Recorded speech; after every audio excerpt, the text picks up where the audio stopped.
Hi, Facebook friends. Helen Arcantu here, CEO of the YWCA of Northern New Jersey. Happy Wednesday. So happy that you could make some time to join us today. As you know, YWTV is about educating and inspiring you. And today we have a really important conversation for you, and I'm so glad that you could join us for it.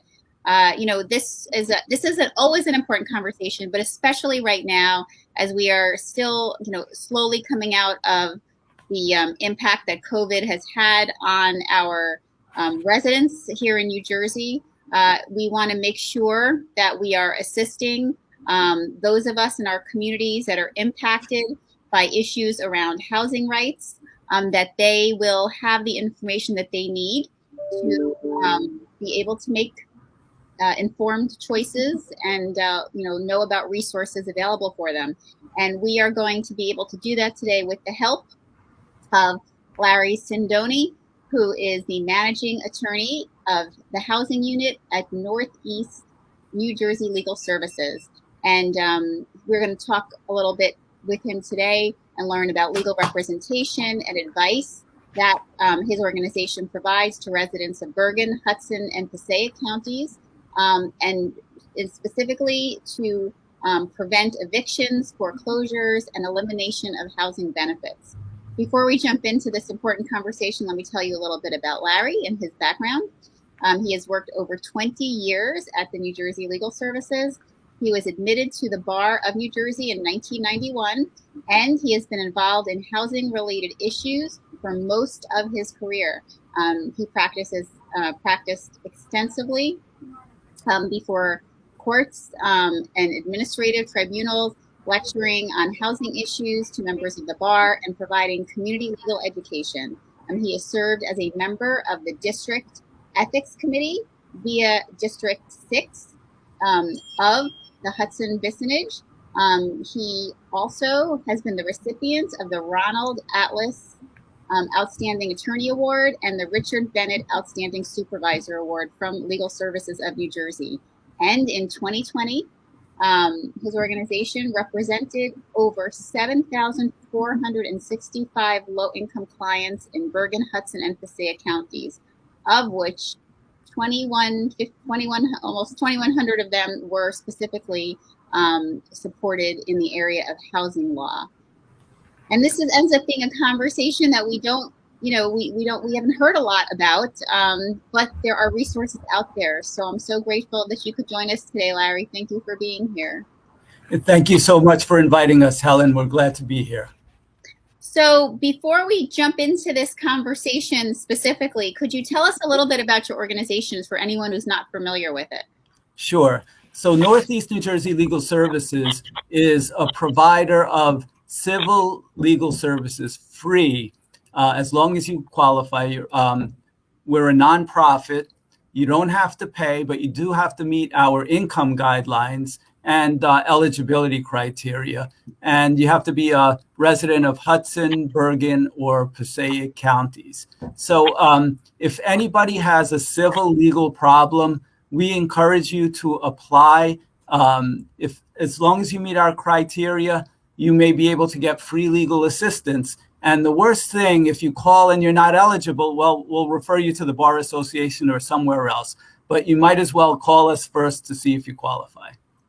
And for those of you who are watching and want to, learn more about the specifics about what Larry just told us about, we have up on the screen for you the website, and it's in the comments of northeastnewjerseylegalservices.org, and also where you can find them on social media. And these are some great ways to continue to get more information in addition to our discussion today about eligibility for services and what resources are available. So, we talked a little bit when I did your intro about the numbers. And so we talked about how many people you represented, which is almost 7,500 over the course of 2020, which is a staggering number unto its own. But 2,100 of those people were specifically in the area of housing law. How has COVID impacted individuals and, their experiences with their, residences, rentals? Well, right now, in the past year, there's been a tremendous amount of anxiety just because of everything that happened with the pandemic, people losing their jobs and people receiving court papers. Sometimes it could be a lawsuit suing you for the money. Other times it can be an eviction case, which essentially is stalled right now, but it's created a tremendous amount of anxiety for the clients. And our staff is really working hard, gearing up, getting ready for when the courts do reopen so that we can try to handle this crush. And what is the eviction moratorium, right? I mean, I know I actually saw a news story about it last night. And how does that impact our renters here in New Jersey? The eviction moratorium is basically a suspension on lockouts of not only residential tenants, but homeowners as well. And it basically started back in March of 2019, shortly after Governor Murphy announced the state of emergency. What the governor did was he enacted an executive order, it's EO 106, and it put a suspension on all lockouts. Now, a procedure was created to allow certain cases to proceed, certain landlord-tenant cases, if it was essentially an emergency and they could show it was in the interest of justice. But by and large, all lockouts have been suspended since March of 2019. Now, what's happened, March of 2020. What's happened is recently you may have heard that the governor essentially signed legislation ending the state of emergency. That occurred in June, and June 4th, I believe it was, of this year. But what that legislation also did was it specifically allowed him to keep 14 executive orders in place until the new year of 2022.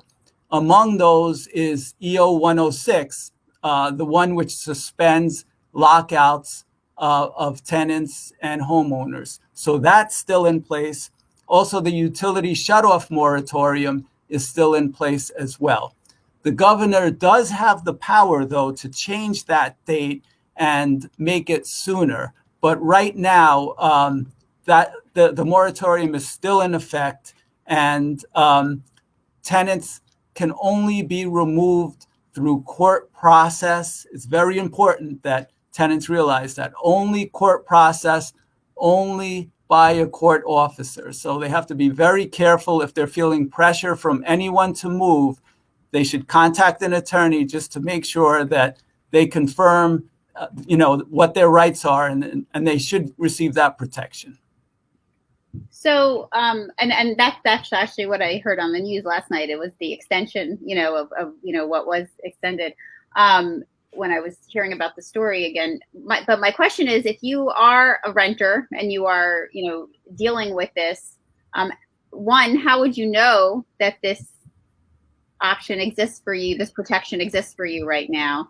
And two, is there anything that you should be doing to activate it, or to, obviously you're saying reach out to an attorney just to follow up. But, what concrete steps can we give them as well? Should they be reaching out to your organization? So as far as getting the protections of the moratorium, a tenant in New Jersey doesn't have to do anything. They're essentially protected automatically. That's unlike the federal CDC moratorium, which had an opt-in provision. New Jersey, you don't have to worry about that. If you are a residential tenant, you're automatically covered. So they won't have to worry about that. Obviously, if someone has any specific questions as to how the moratorium affects them or what they should do, definitely they should contact the lawyer and they should reach out to us.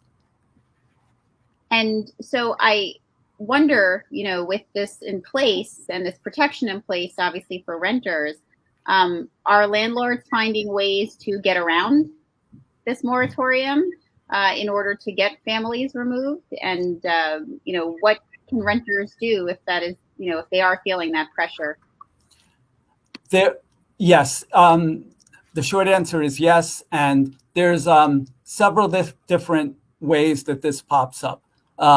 one of the ways is that the judiciary created this exception to the moratorium, which allows certain cases to proceed if landlords can show it's in the interest of justice to do so. So what happens, the judiciary came up with a list of cases, and landlords are sometimes using this in trying to sort of stretch what cases fit into this category. Non-payment of rent cases are not in this category, no matter the amount of rent. It's not, it's one of those, it's not a category that's going to be found to be in the interest of justice to proceed now. But there are other types of cases such as disorderly conduct, destruction, certain other types of cases like drug offenses, terminations of, for example, a superintendent from their employment. You can make an application, a special application, to allow those cases to proceed. So sometimes what happens is the real issue is that the tenant hasn't been able to pay the rent in the last year because of the pandemic, but then all of a sudden they start receiving notices in some of these other areas to try to push the case before a judge to try to get a lockout. So again, if a tenant is served with those types of papers, they really need to see a lawyer right away, because the applications can move very fast and trials are scheduled virtually in those cases. And what'll end up happening is, obviously with all these issues with the pandemic now, attorneys will need time to prepare everything, and it's important they get to an attorney as fast as possible. So that's one way this comes up. One of the other ways that landlords have been trying to sort of bypass the process is through self-help evictions. And I want to be clear about this. It is illegal in New Jersey to put somebody out of an apartment without court process. Only a judge can order an eviction, and it can only be performed by a court officer. Sometimes what can happen is a tenant can be physically locked out of an apartment, or a landlord can take some other action, such as turning utilities off, to try to force them out. If that happens, step number one should be call the police right away. The police have been instructed by the Attorney General's office that this is illegal and court process has to be used. If you can't get in with the police, you can, again, contact an attorney. If you can't reach an attorney for some reason, you can contact the court and the ombudsman's office. There are form papers that can be filed to present an emergency application for an illegal lockout to be restored to possession. So if a tenant feels that this is a threat, that this is a possibility, we always advise clients to keep proof with them. Everyone has a smartphone these days. So if they take copies, if they take pictures of their lease, rent receipts, a PSE&G bill, anything linking to them to that apartment, and they find that they're locked out, when they call the police, at least they can say, look, I live here. Here's my proof on the phone. I've been illegally locked out, and it could help the process. And a third way that we find that landlords may try to bypass this whole process is landlords today still have the right to sue tenants for the money and in a collection action. So that's different than an eviction action. In an eviction action, the goal is a judgment of possession to get the apartment back. So collection actions are still proceeding now. They're proceeding virtually. So many landlords are suing tenants for the rent arrears and trying to get money judgments against them. Sometimes what happens in the process of trying to get the money judgment, they'll say, look, you owe me over $10,000, $15,000. Why don't we work something out? Leave the apartment and I'll forgive some or all of this debt. So sometimes that happens. Sometimes tenants don't realize the distinction. Many tenants don't realize that even if they get a money judgment against them, with the moratorium in place, they still can't be removed. So it's very important that they take all of these factors into consideration before making any knee-jerk decisions. Yeah, it sounds very complex. There's a lot of detail to what you're sharing, and just it makes me understand why we're so lucky to have your organization and you to be able to help us navigate these issues that come up. Because I think about in healthcare how there is like a patient bill of rights, that helps us understand what is due to us.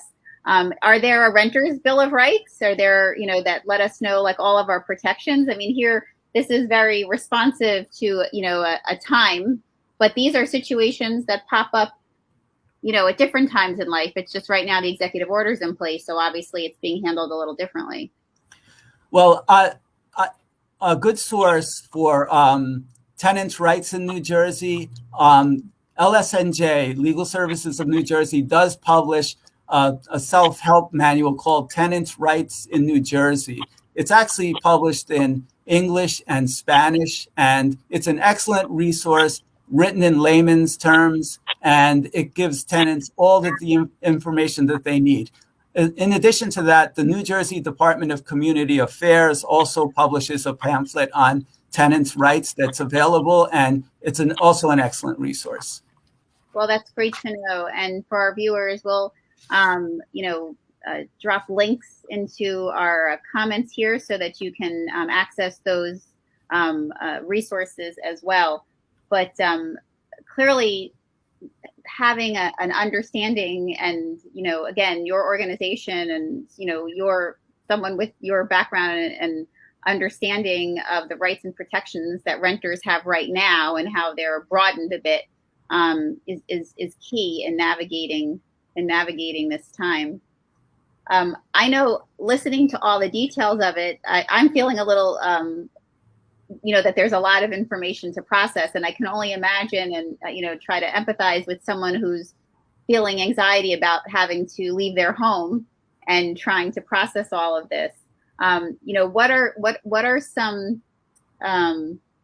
nuggets that you want to make sure that someone watching, any renters watching, will walk away from, to be able to help them, navigate this unique time that we're in with this, these potential issues that could arise because of it? Well, one of the first things I think it's important that tenants realize, if you're behind in your rent, or you've received eviction papers or a notice to vacate from your landlord, don't put it off. Even though there's a moratorium in place right now, you really need to act, and you really need to speak with an attorney and see if you can get help with resources. If you're behind with rental, your rent, there's rental assistance that's available. You can call 211 in whatever county you're in, and they'll refer you to certain sources of rental assistance. There's also every county, Hudson, Bergen, Passaic, have a COVID rental assistance program that's open, and they're available. Bergen County's is Bergen County Cares. You can Google that and find it. Passaic as well. Hudson Cares also as well. If you've lost income because of COVID, whether you had COVID, whether your hours were cut because of COVID, those things may help you to get some rental assistance. And some of the programs can be generous, and some of the programs do not require that you necessarily show that that you can pay going forward. They'll work things out. So each county does it a little different, but you should apply. The New Jersey Department of Community Affairs COVID rental assistance program as well. If you Google DCA COVID rental assistance, you should be able to find it. That's another great resource to apply. So again, if you're behind in rent, act now. And then the other thing to remember is just keep in mind, you have to get court process, and a lot of this is changing right now. We're expecting major changes to come through in the court system on how they handle landlord-tenant cases. We're expecting the judiciary's plan to come out very soon, and they're going to adopt a plan that has a very large mediation component in it and requires landlords and tenants to submit information, go before a mediator, and see if a settlement can be worked. And the mediators will have access to a lot of resources to try to see if the parties can come to an agreement. It's going to be a major change in the process. Before, an eviction case could take from anywhere from a couple of weeks to 2 to 3 weeks approximately from when it was filed until the tenant has a court date. This new plan is expected to lengthen the time to about 8 weeks to allow for mediation to occur and see if the parties can make a settlement. So there's more to come on that yet. The judiciary hasn't announced the final plan, but we've seen enough of what's been proposed to know that this is going to be a major change in how landlord-tenant cases are resolved. Wow. So, this unique time that we're in is, potentially, really changing, how we look at these cases and do this work for going forward, not just for this time. This really could evolve and create a culture shift even in this work, as we're seeing across the board in so many other areas. Absolutely. Absolutely. So again, we would encourage anybody that has a landlord-tenant question, even if you think it's a simple question and if you're not sure, contact us and we'll try to see if we can give you assistance. And if we can't, we can certainly refer you to the Bar Association. Well, I really want to thank you again for taking the time and giving us so much detailed information. Again, this is this is obviously an issue that, with the fact of how many people that you serviced last year, and I can only imagine from a snowball perspective on this ongoing challenge of this time has only increased the need and the numbers here in terms of going forward. So as I always say to our viewers, we are so lucky to have our nonprofit organizations in existence. I mean, we really, there's so many important ones. We should always think about supporting them. We all really provide a safety net and supports and resources that without them, would really leave so many members in our community devastated, without the imperative of our work. So thank you so much for being here and giving us so much great information. Our just for our viewers to know, we have a long time relationship with this organization. Our sexual violence program, Healing Space, has had we worked alongside with your program for years to be able to be a resource for our survivors in this and other areas that you do. So we do encourage you to check out their website, follow them on their social media platforms so that you can learn more about the work they're doing. And even if it ends up not being for you yourself, knowing about it might really help become a lifeline for someone else in your circle by just learning about this great resource that we have in our community. And again, when you're thinking about whether you have time or money to donate to support an organization, here's another great one to be thinking about for sure. So thank you again for being here and giving us so much great information. For our viewers, you're part of amplifying this message. Think about what you've heard here today.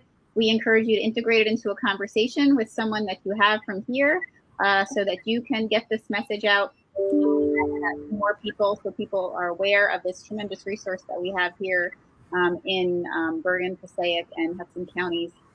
Also, you can very easily share this broadcast.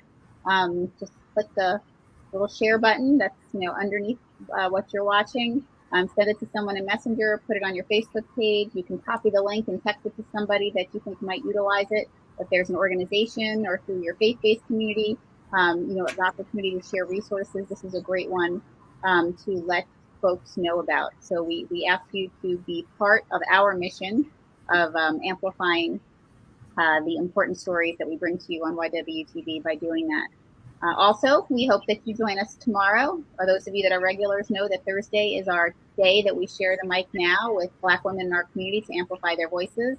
And I'm very much looking forward to spending some time with Tara Dowdell at 11 a.m. We hope you can join us. And also hoping that you keep an eye on our comments here. We're going to drop some links for some other opportunities for you to get connected to tonight. You can join us with any girls in your life that are between ages 10 and 14. They can register for free of charge for our Create a Dream Wall with Marcella Tapiero. We'll be having that wonderful opportunity to help build up our young women's self-esteem and positive affirmations and self-talk through this great opportunity. Tomorrow, we invite you to join us. We are partnering with New Jersey Citizen Action and a number of other important community organizations. We will be showing a movie and a movement night that's focused on paid leave in the United States.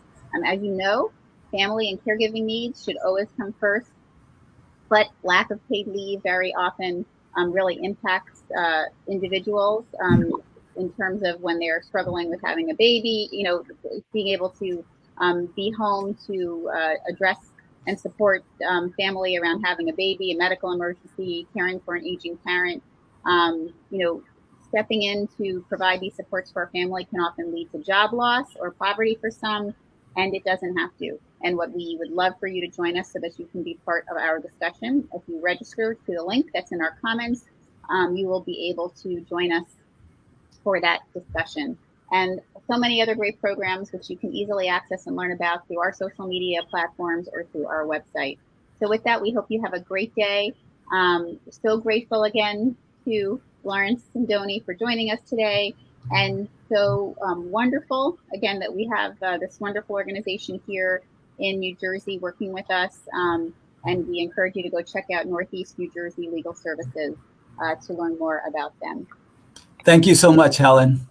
Thank you. Thank you. Be well. Be well, everyone. Bye-bye.